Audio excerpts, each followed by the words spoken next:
one time I thought, oh, if I'm just fluent, everything will be perfect, everything is wonderful, and I won't have all these problems, or I won't feel held back. But the funny thing is that there's still something in my nature that I do hold myself back, even with the fluency there. And so that means that there's something deeper going on there.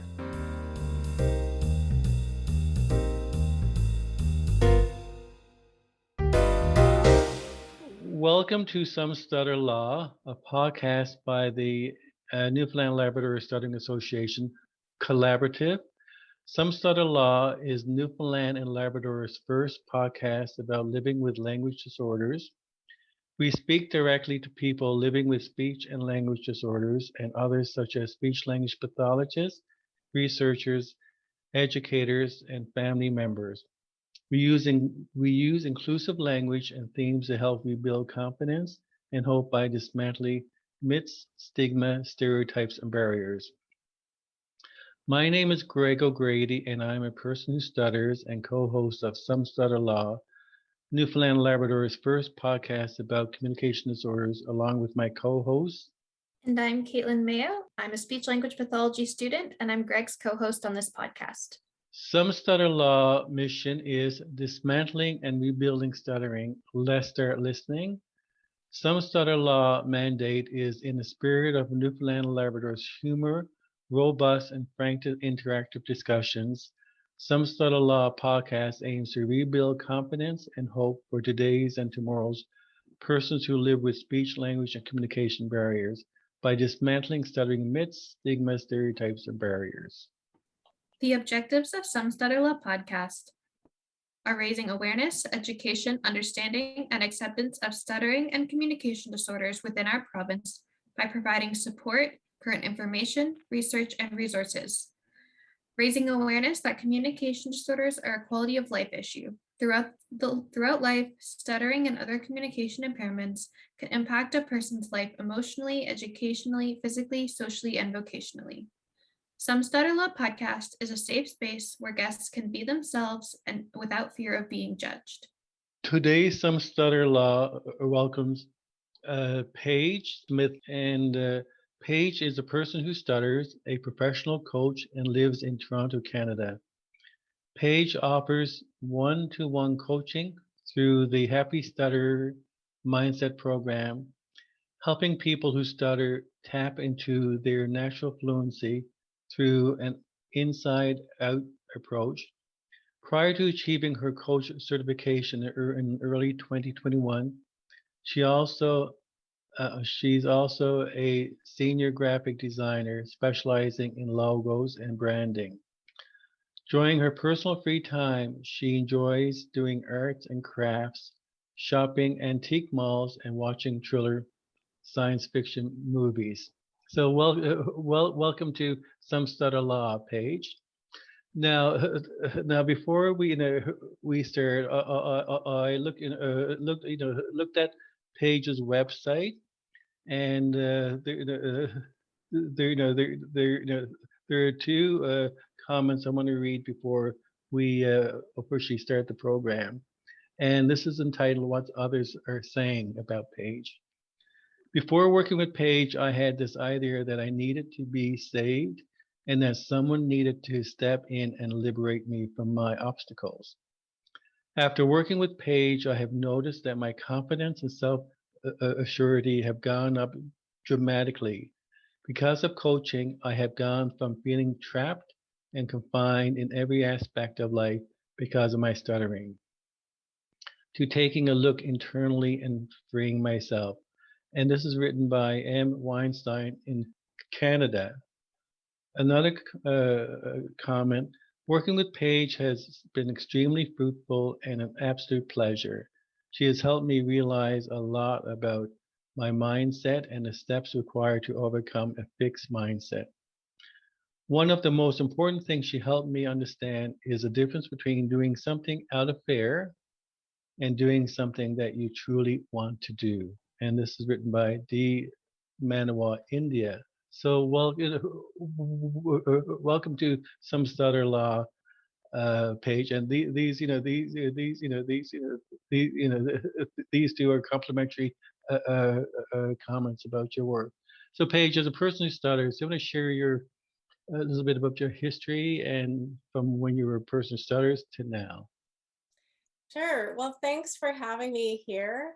Um, my journey starting as a person who stutters really started early. It's my earliest memory from when I was around 4 years old.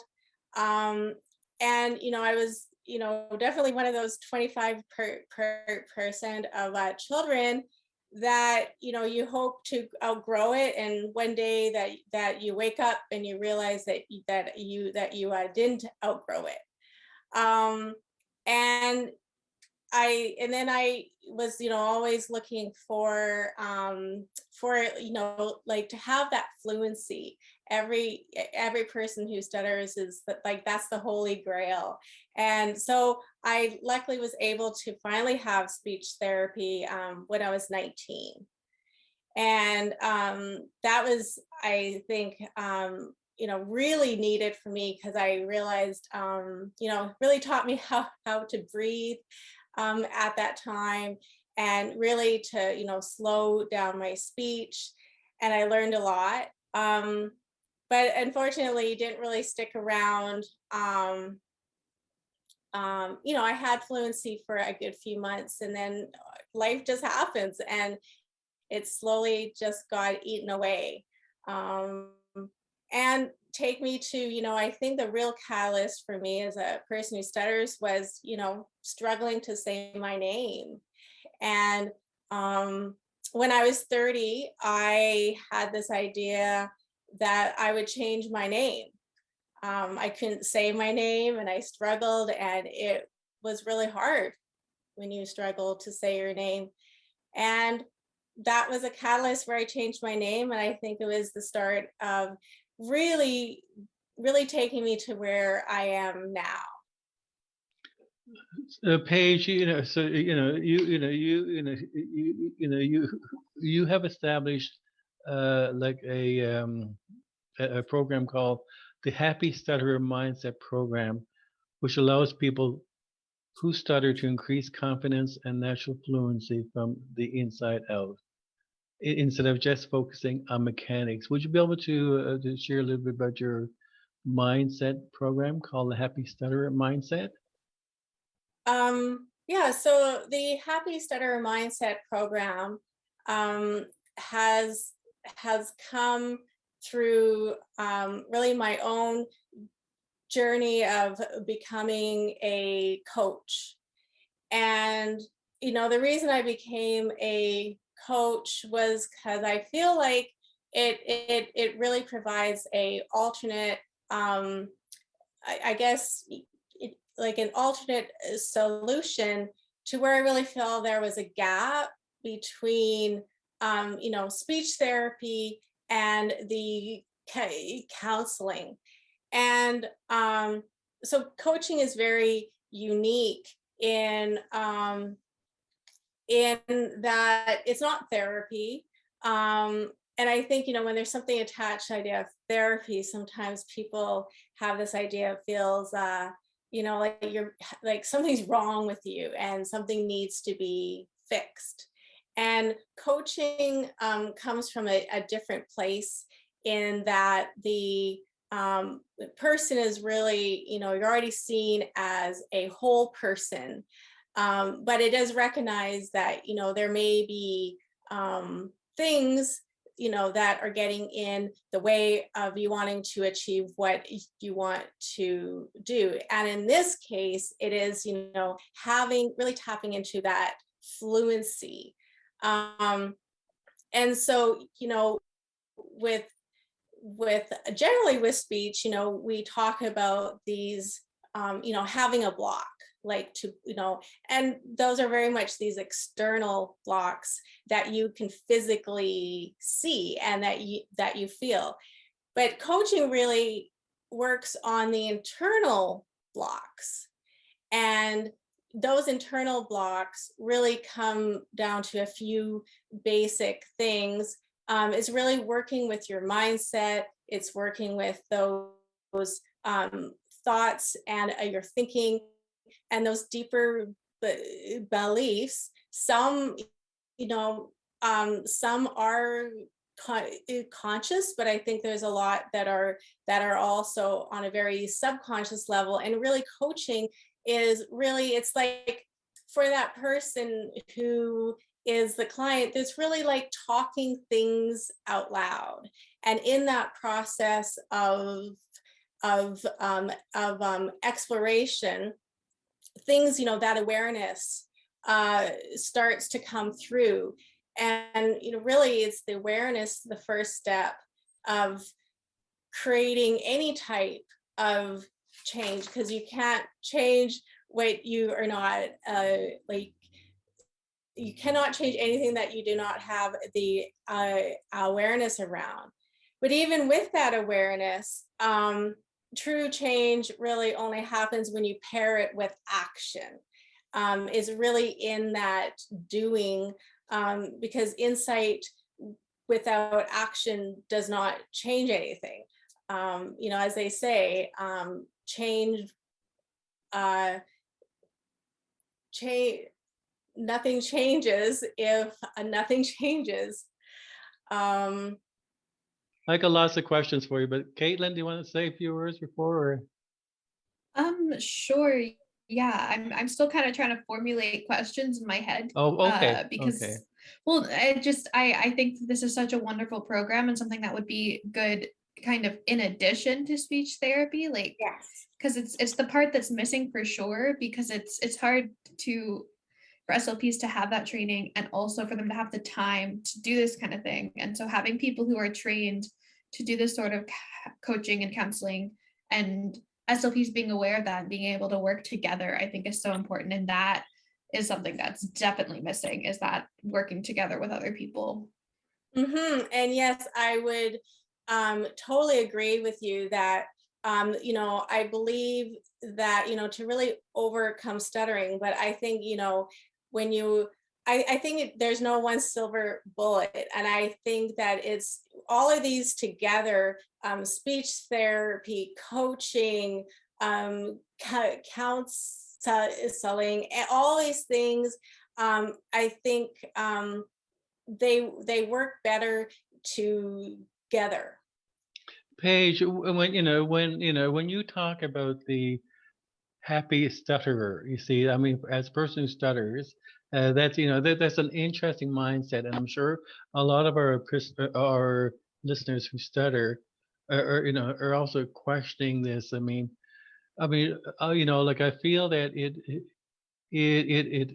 it is achievable, definitely. It is achievable to be a happy stutterer, but it also takes a lot of commitment, a lot of self-searching, a lot of addressing the emotional component within. I want to elaborate on this a little more. Like, how do you go from that journey? Much like yourself, Paige, as a professional coach, you've done a lot of internal work to get where you are today. So, do you want to share a little bit about that? Yes, yes, for sure. Well, as you mentioned, it is a process and it does take time. I have to be honest, the idea of being a happy stutterer was not always the case for me. My younger self, I mean, those two ideas, being a person who stuttered and the idea of being happy and putting those together side by side was unthinkable, because I felt as long as I stuttered, there was no room. Like, what is this idea of being happy?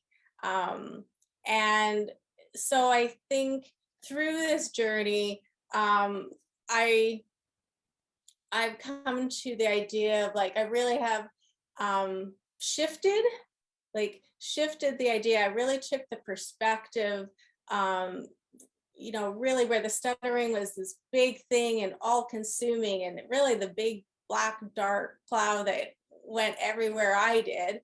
Um, and so my sense of self was just it was eclipsed by it. But I think, over time being able to build up my inner self, to really understand myself. I think when you know thyself, like that's when I think you really tap into your personal power. And as long as I started to build myself up, I felt that the stuttering started to just I guess become less of a, I don't know, overbearing thing. I think a lot of the stuttering for me, and I think, we build up all of this tension.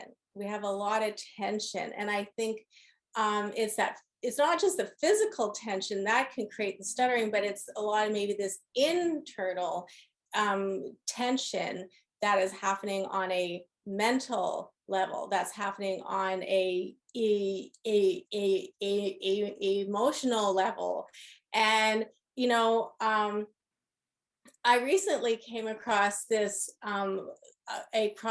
Chinese proverb which capsulated everything. It said, tension is who you think you should be, relaxation is who you are. And I think that captures a lot about, I think the stuttering is like, I always felt this being judged by it. And of course, I was a covert, trying to not stutter as much as I could. Of course, the cat, it just gets out of the bag and everyone knows anyways. But I put a lot of effort into trying a lot to pretend that I didn't stutter. And I tried to hold up that front, that mask for as long as I could, but it was exhausting. Well, I feel, Paige, I mean, this is an interesting comment. I mean, it's so true. Tension is thinking who you should be versus relaxing who you should be. Now that's profound. yeah, yes it is. And I think, when you tap into that, who you are, when you are being who you are, I think that that's when you expand. I think that's when you tap into that higher place in yourself, because when you feel you have the freedom to feel like you can be yourself, like that there is no tension there. um, and I think, when I think when you're stuck or trapped by this idea, that you pick up from other people, like your parents or at school or at work, and this idea of constantly trying to be this person that you think you should be is what keeps you trapped. And when you start to let go of those ideas and try to define, well, who do I want to be? Like, start to ask yourself those questions. And that's definitely, what my job as a coach does, is asks those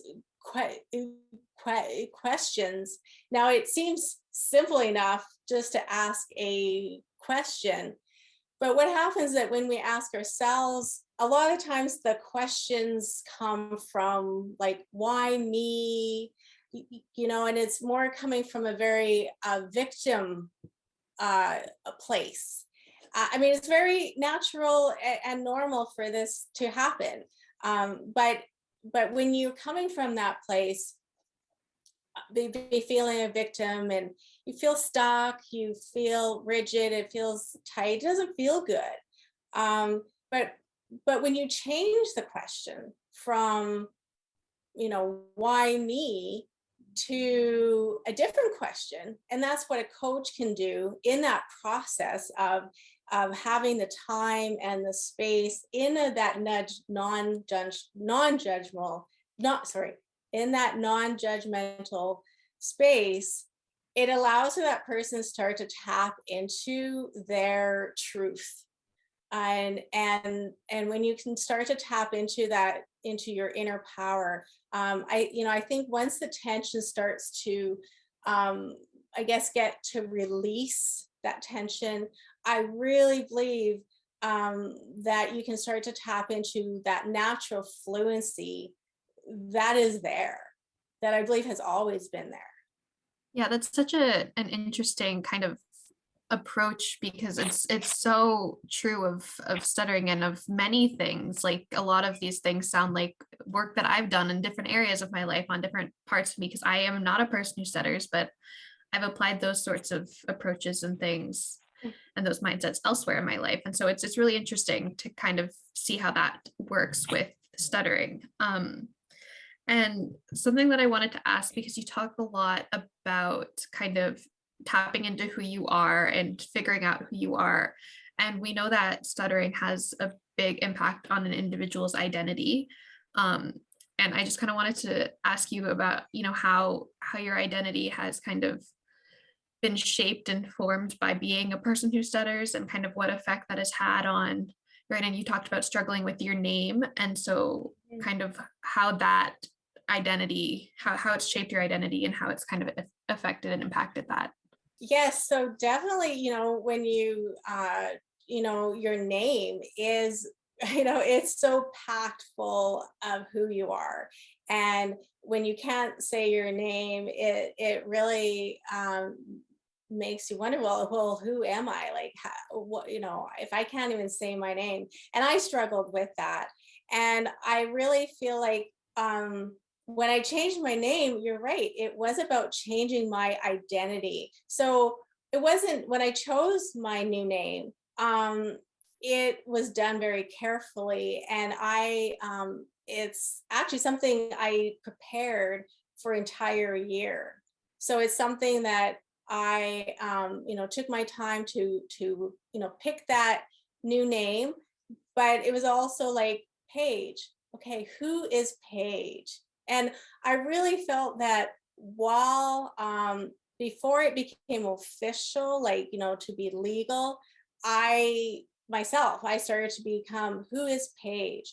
And it felt good. And I felt like, to be honest, it was like my old name, the Marcy name, all a lot of, I feel like, the baggage, a lot of all that negative feelings and energy just fell away, because it was really moving towards who I wanted to be, instead of getting rid of the part that I hated. So I think it was really moving that energy. And it reminds me of that, by Socrates, who says, something about true change comes from building the new instead of fixing the old. And I think that kind of encapsulates, when I changed my name, it was really about building the new, instead of trying to fix the old of my old name. Now I know, it's not impossible. Some people can practice and get better at saying their name. But at 30, I just realized I've tried, and I just thought it was better to build the new. Yeah, no, I really, really like that. We learn in our fluency course that people tend to stutter on words that are meaningful to them. Yes. And so that's got to be incredibly difficult for, being part of your identity, making stuttering like part of your identity. Is if you're stuttering on every single thing that's meaningful to you, it makes it really difficult to kind of decide what's part of your identity and kind of make that positive shift. So it's really great that you found a way that worked for you, that you were able to do that. Yes, and you definitely touch on a key thing, finding what works for you. And I think that you have to do the work. I mean, at the end of the day, as much as we like someone else to tell us what to do and how to do it, and I found that you can know, we have all the knowledge in the world now. There is so much access to it. And I have found I could know exactly how to do something, but it doesn't sometimes mean I'm going to go do it. And that is the difference, I believe, in having true change and really finding what works for you. Because I think stuttering is, and the treatment for it or to overcome it, it's not a one size fits all solution. I think it takes multiple things. And I think it really, coaching, what I definitely do is meet the person where they are. And we work with that. And and really, like, the client is to lead. I am to follow their lead. I'm there to support them. I'm there to guide. I'm there, I'm also not just a coach, but I feel I'm bringing, that teaching part into it. Which I think, also, I think there's a lot of stuttering information can sometimes keep you stuck into old ideas. And a lot of these ideas get just passed down, and you have to question them. And I think as a person who stutters, like, find what works for you. Because I know, even for myself, I do fulfill what I've gone through. I have a roadmap, but I do believe, there are still other things that people that will need to find that works for them. Paige, I admire you because as a person who stutters and who is also a professional coach, that takes a lot of energy, a lot of emotional input and output. And I sense, being a coach, you've got to present, always be positive. So I'm just wondering, how does Paige self-care take care of herself, though? Because that takes a lot of energy, what you're doing. Excellent work, but how does Paige take care of herself? Yeah, you bring up such a good point, and you're right. Doing what I'm doing now takes a lot of energy. And to be, as someone who is a introvert, I really feel like being a introvert. I've spent my almost my entire life being behind the scenes, and that's where I felt comfortable. Um, to be just more inside myself, and also, doing a job where, it wasn't totally expected for me to be speaking, like, all the time. And so I realized that I've gone from being behind the scenes to being a coach, which very much is being more in front, and being in front of people, and really going into that speaking. Like, it is a job where I now do a lot of speaking. And you're right, it takes a lot of my energy, and I'm still working on it. Like, as I am coaching, I'm also being coached myself. So I'm always working on my own growth at all times. I mean, we're like an onion, and there's always something. I feel like you will care, you will figure one thing out, and then something else it pops up. But when it comes to the self-care, yeah, I have to be really mindful of really making sure that I'm uh, putting gas into my tank. you know, because this being very external, a lot of speaking is very external, and it can be tiring. And to be honest, I actually think right now I'm going through a growing period where my fluency, I had higher fluency probably um, 2 years ago, higher than I am now, but I know I'm going through a growth phase. And in that growth phase, that's where things are going to fluctuate. And it might feel like your speech, it's almost like your speech sometimes has to get worse before, things actually get better.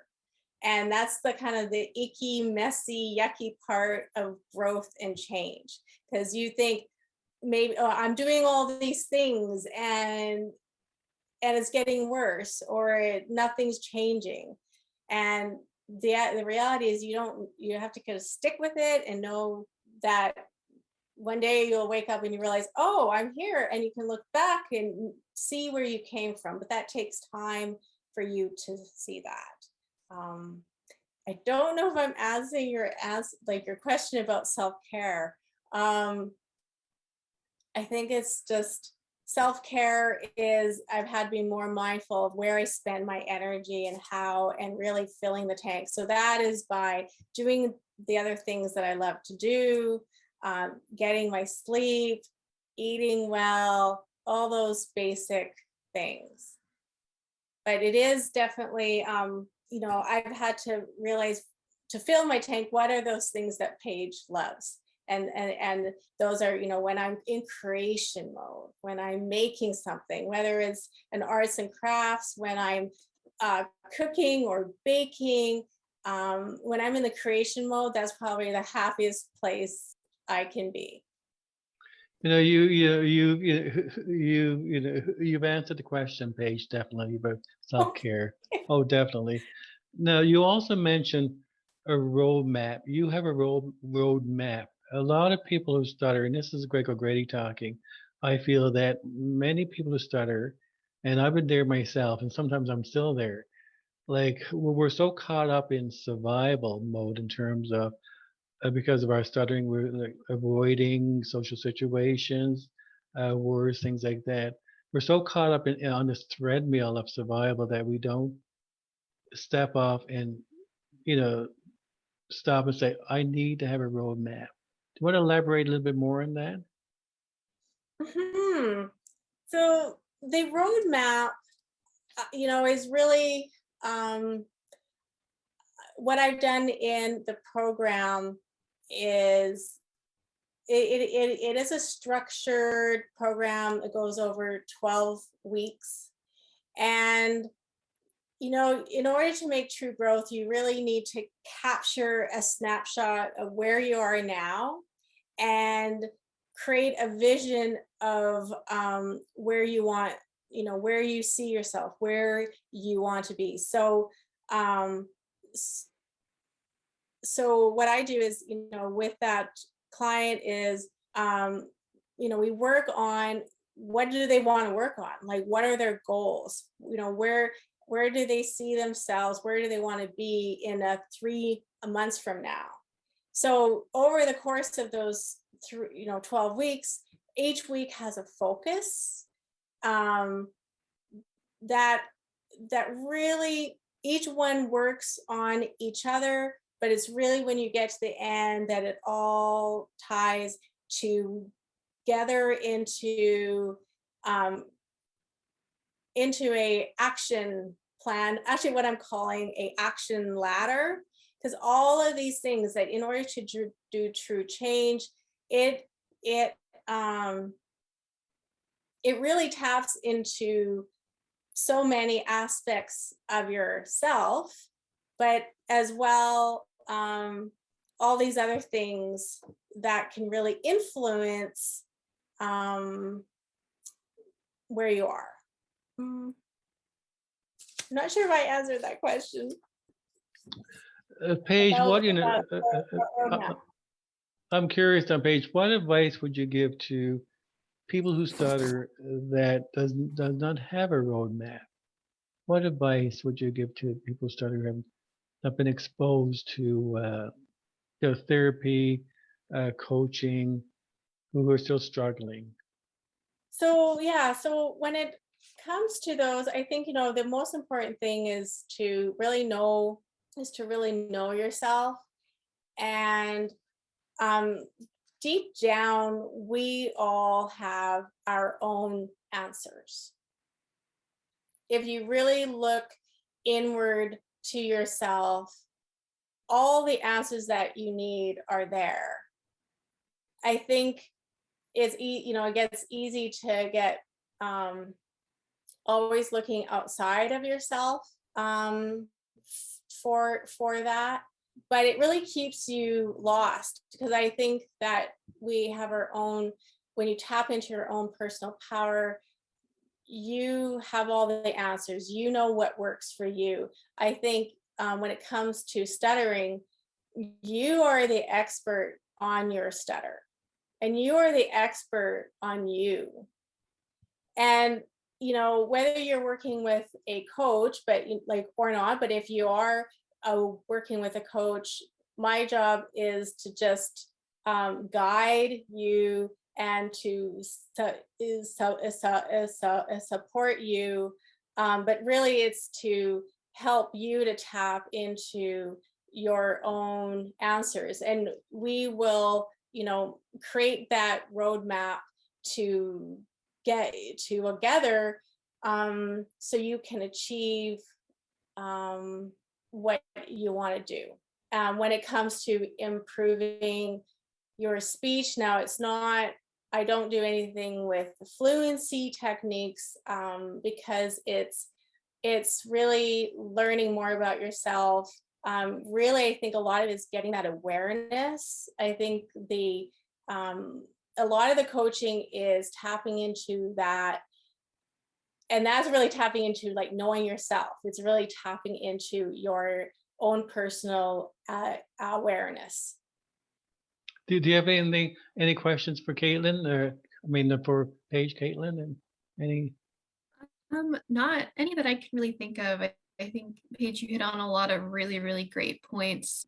And it's interesting to listen to as somebody who's hoping to work as a speech pathologist, because it's points that we hope to hit on in therapy, but it's hard to get there. And so it's a really great kind of complementary approach that people can take, because like you were saying, you don't focus on fluency per se, but either people come to realize the fluency is not what they want, and then they can just be happy stuttering, or they become more positive, their mindset is more open, and because of that, tension is reduced, anxiety is reduced, and they're more fluent in general, or they're more able to use their techniques if they want to. It's a really good complementary piece for everybody, because it helps them figure out what they want and how to get what they want. So it's really great.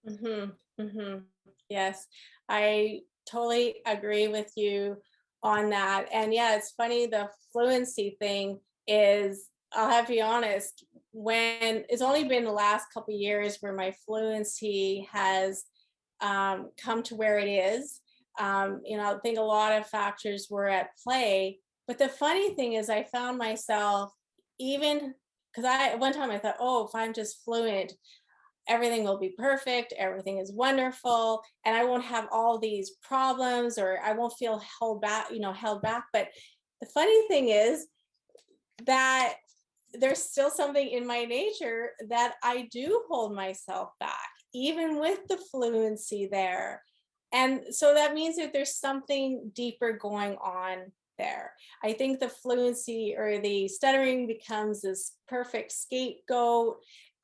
It's the it is the problem for everything, and you blame it all on that. But I think when I've been now able to strip the stuttering and come up more with fluency, there's still those internal blocks. There's still, and to be honest, you don't have to stutter to have these blocks. All people who are being coached, whether they are in a leadership role or some, like they all get coaching as well too, because they want to achieve something, but there might be a thought or something that is getting in the way. And it's just when you can release that, whether through that feeling, it just loses its charge. And that's where you really just tap into your inner power, and you can expand and grow. And but it is a continual process too. There is no finish line, there is no end zone. Because I think we are a work, I think we're meant to keep growing, and we're always learning. And we're like this onion that just keeps unfolding. I agree with your page, because I mean, self, discovery is a journey, is not a destination. It's a journey. So if we're foolish enough that to say that I've reached my destination, I think you have so much further to go on. So it really is self discovery is a journey. Paige, I'm wondering now. Do you want to talk about your uh, discover 5 secrets to communication with ease, without saying the word? Because this is something that our listeners can go to and download for free. So do you want to share a little bit about that? Hmm. Yeah, so there is that download that you can find going to the happystutter.com website. And I created that resource because a lot of the communication apparently, is 93% nonverbal. And so, fluency is just one part of it. And it's all of the other things that really help you become a better speaker. And so those 5 things are things that you do without saying a single word. It really comes down to your body language. It comes down to you listening with your ears. It is with seeing with your eyes, that when you make eye contact. Trying to think what the other 2 are, but it's really those other nonverbal things that you can do that really help you become a great speaker, not just fluent, but if you start to do those things, I do believe it does start to help you become a better communicator. Well, Paige, one last thing that I'll ask now, based on what you're saying, your thoughts about self-discovery, and Caitlin alluded to it as well. This also applies to non-people who stutter as well. I mean, the human race sort of thing, in terms of anxiety, self-discovery. Now, do you sort of, or do you have clients that do not stutter, or have you thought about opening it up as a professional coach to people who do not stutter? Because what you're saying applies so broadly. Yeah, and that was the point, was that even though this program is focused for people who stutter, but I think that these universal things, they could apply to other people who don't stutter. However, my heart is for people who stutter. I mean, and I think that I really want this to speak to them. So this information is really filtered through that lens, to really speak to that person who stutters, really coming from their perspective, because I've been there. I understand it. I get it, and I think that as a person who stutters, sometimes they feel like they're all alone and no one gets it and doesn't understand. I know, there's a lot of speech therapists that don't stutter and they offer the speech therapy. And I think, they have big hearts and they love doing what they do. And they still bring so much value. But I do feel there might be sometimes that piece of true understanding, and for someone to feel like I can really trust you because you get it, like you get me. So, but it's funny, there have been other people who have asked, who may not have a chronic stutter, but they get in front of people and they start to stutter. And so I call that more like definitely having stage fright. And at this point, I really want to focus my efforts on people who stutter, because I really feel that was my whole why to become a coach. Was I wanted, I become now the person I needed when I was younger, and I want to stay true to that, to really, that younger self, when I really want to become that person that I needed. So I think that's really important to stay true to that.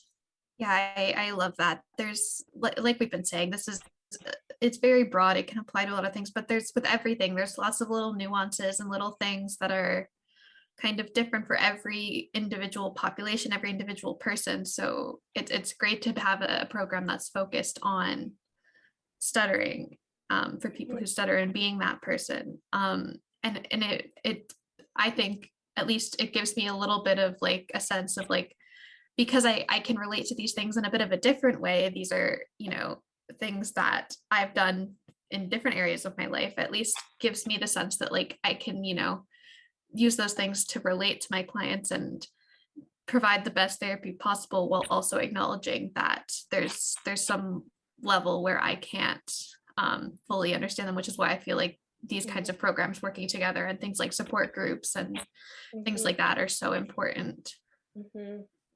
Yes. Yes. And I love to see now your energy, that you have woken up. The coffee's starting to hit, I think. Well, Paige, not to hold you up, but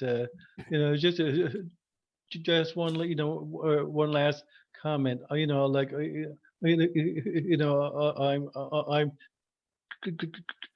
glad and thankful for you to actually join us this morning on a volunteer basis, because I'm sure that if you were sending us a bill for your fees, it'd be very expensive for all this advice and consultation.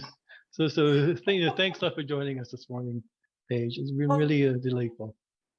Yeah, so thanks for having me. I really enjoyed our time here today. Thank you.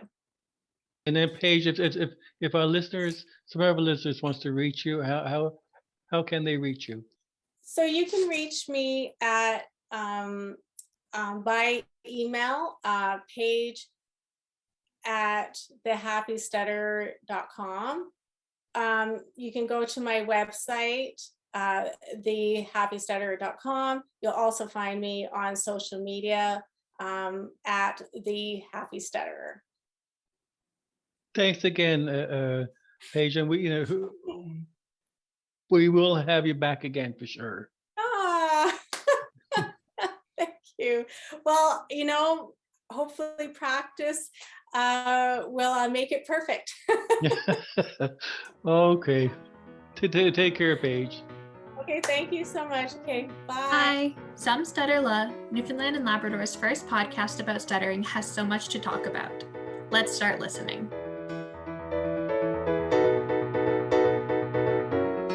This has been an episode of Some Stutter La, Newfoundland and Labrador's first podcast about stuttering. Some Stutter La is hosted and produced by Greg O'Grady, Caitlin Mayo, Dr. Paul DeDecker, Melanie Crane, Emily Murphy, and Luca Dinu. Some Stutter La is available on Anchor, Spotify, Breaker, Google Podcasts, Pocket Casts, and Radio Public. You can also check out the Some Stutter La channel on YouTube. To ask a question, send us a comment or suggestion, or just to get in touch, find us online at Some Stutter Podcast on Instagram or at Some Stutter La Pod on Facebook. Thanks for listening.